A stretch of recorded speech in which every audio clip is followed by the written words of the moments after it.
après avoir installé notre Power BI et après avoir s'est connecté à la source de données qui est notre entrepôt de données Advantage Rock et en choisissant notre petit data mart. Donc maintenant on va et en expliquant aussi les différentes vie modèles, les tables et les rapports. Donc maintenant on va créer des rapports, on va visualiser un peu notre data mart là. Donc pour cela je vous invite et je tiens aussi à vous rappeler il y a les DAX en fait. Vous voyez, n'est-ce pas? Il y a DAX ici, il y a DAX au niveau. Si on crée le cube, on peut trouver aussi DAX. Voilà, c'est vraiment la BI, hein. Donc, je vous invite à venir ici au niveau du rapport là. Donc, la première des choses qu'on a vu, toujours, ça c'est comme si en fait, au lab là, c'est derrière, derrière ces rapports là, ça se trouve au lab, en quelque sorte, entre guillemets, hein, d'accord? Donc, pour cela, toujours, il faut encore répartir sur la partie euh, la BI par la pratique et surtout la partie OLAP. Et vous allez voir ce qu'on a vu, on a affiché les chiffres d'affaires global. Donc, les chiffres d'affaires global qu'on avait affiché en faisant une requête analytique, je dois l'afficher là. Donc, pour l'afficher ça, on va dire les chiffres d'affaires global. Or, les chiffres d'affaires global, je peux les trouver où? Je peux les trouver uniquement sur la table des faits. Donc, une autre table des faits, c'est Fact Internet. C'est Fact Internet Sales là, d'accord? Donc, pour cela, il faut que tout, je ferme d'abord. Ça, c'est, je l'ai ouvert pour vous expliquer. Donc, je ferme tout ça. Euh, ici, ici, non, voilà. Donc, voilà. Donc, je tiens à les rappeler encore. Donc, l'objectif, ce n'est pas de faire un cours, une formation carrément sur Power BI. Comme je vous ai dit, Power BI, c'est justement pour, voilà, faire de la visualisation de tout ce qu'on avait vu, en fait, hein, des petits exemples des projets. Donc, on ouvre la table d'effet Fact Internet Sales et on trouve le Sales Amount là. Voilà, ça c'est notre chiffre d'affaires global. Et on le met là, je le mets là. Et c'est pas ça ce que j'ai vu, par exemple, en bâton là, non. Ici, voilà, vous avez les éléments visuels en fait. Les éléments visuels, vous avez ici graphique à barre empilé, ici historique empilé, histogramme empilé, graphique à barre groupée, etc. Donc ce que je veux, c'est en carte. Là, je clique et le voici. On a notre chiffre d'affaires global qui est de 29 millions 36. D'accord? Donc, je le mets là. Très bien. Donc, une fois maintenant j'ai affiché les chiffres d'affaires global, qu'est-ce que je dois afficher? Ce que je dois chercher à afficher, par exemple, les chiffres d'affaires par territoire en fait. Qu'est-ce que je dois faire pour afficher les chiffres d'affaires par territoire?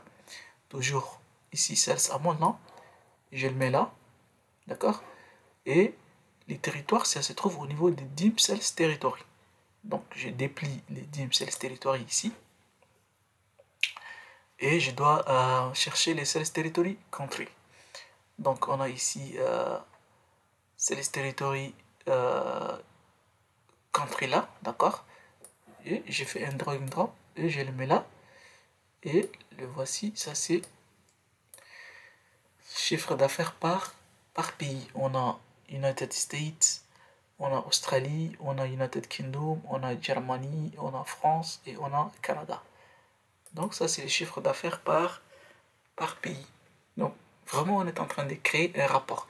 C'est-à-dire, c'est comme si même si on dirige un projet de bout en bout des projets BI, c'est toujours, on va faire, à part les dossiers fonctionnels, on va toujours collecter les données à partir des différentes sources qu'on a vues. On va créer notre entrepôt de données. On va stocker notre entrepôt de données. Une fois l'entrepôt de données, on a stocké les données, on a chargé les données au niveau de notre entrepôt de données. Maintenant, on va se connecter à un des sources, bon, à un de logiciels. Ça peut être Tableau, ça peut être Power BI, etc., etc. Mais aujourd'hui, Power BI, c'est le plus utilisé sur les marchés, hein. Donc, c'est Power BI qui domine les marchés des data visualisation, d'accord? Donc, on va afficher un autre rapport. Donc, c'est que je vais afficher euh, les chiffres d'affaires par sexe. Donc, toujours celle amende là. Mais ici, je dois afficher sous forme de camembert. Donc, vous voyez, donc graphique en secteur. Donc, je clique là et il va se mettre là. Et je vais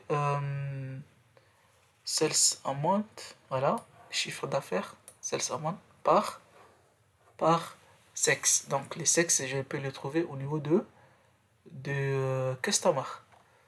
Donc, je vois customer et je trouve le gender qui est soit sexe masculin ou féminin et je les glisse là. Et voici, donc on a, et voilà, donc on a, ça c'est, en ce qui est foncé, c'est masculin, c'est 49,54%, et en bleu un peu clair, c'est 50,36%. C'est que c'est les femmes qui ont acheté le plus.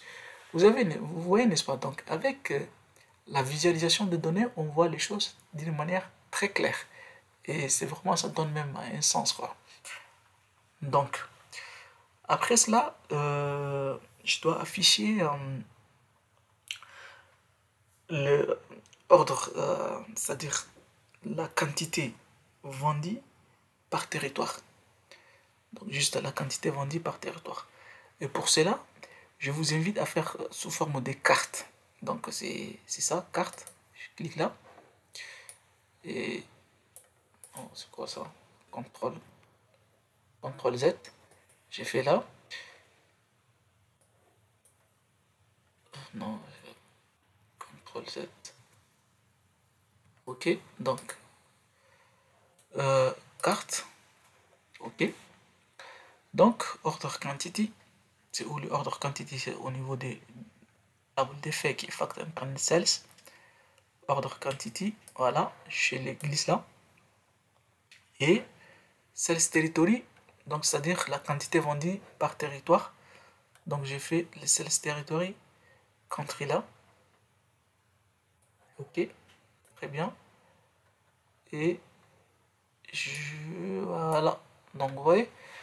Donc, on a les continents européens, donc les pays qui se trouvent au niveau des continents européens, et les pays qui se trouvent au niveau des continents Amérique. On a les United States et Canada, et en Europe, on a la France, on a United Kingdom, l'Angleterre et Germanie. Parfois, vous aurez un problème au niveau de la carte si vous venez d'installer récemment votre Power BI.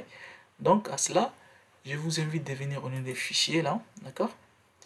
Venir au niveau des options et paramètres, options, et attendez un peu, et au niveau des sécurités, là, et attendez, c'est, voilà, utiliser les visuels des cartes et des cartes à remplir en fait. Par exemple, si vous venez de l'installer Power BI, donc ça vient ici au niveau de sécurité, c'est décoché. Donc maintenant, avec ces paramètres-là, vous allez cocher votre visuel là et vous faites juste un OK et ça va marcher. Donc maintenant, on a affiché sous format de carte la quantité. Attendez. Voilà, la somme, la quantité vendue par territoire. Donc, une fois maintenant on a affiché la quantité vendue par territoire, donc je dois afficher le chiffre d'affaires par année. Donc, le chiffre d'affaires par année, je viens au niveau de sales amount, donc c'est le chiffre d'affaires. Sales amount, voilà, je le colle là. Très bien, sales amount. Et ce que je dois faire, c'est que je dois faire chiffre d'affaires par année. Donc, année, c'est au niveau des dates. Dim date, c'est où la date? Voilà, dim date, je vais dim date. Et calendar year. Vous voyez? Donc, juste, je le mets ici, ajouter au niveau de l'axe là. Et ce que je vais, c'est que je vais sous format de graphique en cours ou ça ou ce que vous voulez, hein. Mais maintenant, moi, ce que je vais, c'est justement comme ça en fait, sous format de graphique en courbe. Voilà. Donc, ça, on a affiché la quantité. Attendez, il faut que je l'agrandisse un peu. Voilà. Voilà, comme ça. Comme ça également. Voilà. Donc, et vous voyez tellement que Power BI, c'est vraiment c'est dynamique. Par exemple, là, si j'affiche, je veux juste United States ou bien la France, je clique ici et je vois la France, c'est les gendres masculins, c'est 4,33. Non, féminin, c'est 4,33 et masculin, c'est 4,6. Donc, en France, c'est les hommes qui achètent plus, en fait. D'accord? Et on va voir, ça c'est, si je clique là, ça va changer automatiquement. Vous voyez, n'est-ce pas? C'est vraiment dynamique. Donc si je viens cliquer au niveau du Canada, également ça va changer, etc., etc. Donc vous voyez, c'est très très intéressant. Donc ça c'est justement, c'est un exemple pour comprendre la visualisation des données, d'accord? Donc maintenant, on peut aussi créer des pages. Donc ça c'est la page 1. On peut créer une deuxième page pour faire créer par exemple les tree maps. Donc les tree maps c'est comme ça, attendez, c'est là, c'est tree map là. Je les clique comme ça et par exemple je vais afficher la quantité vendue par produit, d'accord? Donc je viens là, quantité vendue c'est order quantity. Order quantity c'est où? Order quantity là, je le mets, je le glisse là et par produit, donc product, dim product, je l'affiche là et c'est English name qui est, il y a beaucoup de produits là-dedans insérés, donc je vais chercher English name, c'est où? English product name et je le glisse là et vous voyez, très bien, c'est l'ensemble. Jusqu'à les derniers produits les moins vendus c'est Mountain. Si je clique là, voilà, c'est Mountain. C'est le Mountain qui est le produit le moins vendu. Et c'est par ordre. Le produit le plus vendu, c'est là, c'est Waterbolt. Vous voyez? C'est le produit le plus vendu. Après, c'est Patch Kit. Après, c'est voilà, par ordre. Après, c'est Mountain Tube. Et ainsi de suite jusqu'à le produit le moins vendu. On peut faire également une troisième page. Et là, je vais afficher la quantité vendue par territoire. C'est toujours en faisant les tri map, là, d'accord? Donc, order quantity. Order quantity, je cherche. Order quantity, c'est où? Voilà, order quantity, je l'utilise là. Et sales territory, country. Ça, c'est au niveau des sales territory. Il est au dim sales territory? Non. Dim sales territory. Dim sales territory. Voilà, et ça c'est dim sales territory country. Et je l'église là. Et voilà, ça c'est par pays. Donc, c'est United States qui est en tête. Après, c'est l'Australie. Après, c'est Canada. Après, c'est Germanie. Après, c'est United Kingdom. Et la France, c'est le dernier parce qu'elle n'a pas trop vendu. Voilà. Donc, vraiment, c'est très très intéressant de faire de la data visualisation, hein. Donc, très très important. Voilà tout ce qu'on avait vu avec la requête OLAP. La finalité, c'est ici en fait. Donc, si on fait de la visualisation, on ne voit même pas la requête OLAP. Voilà quoi.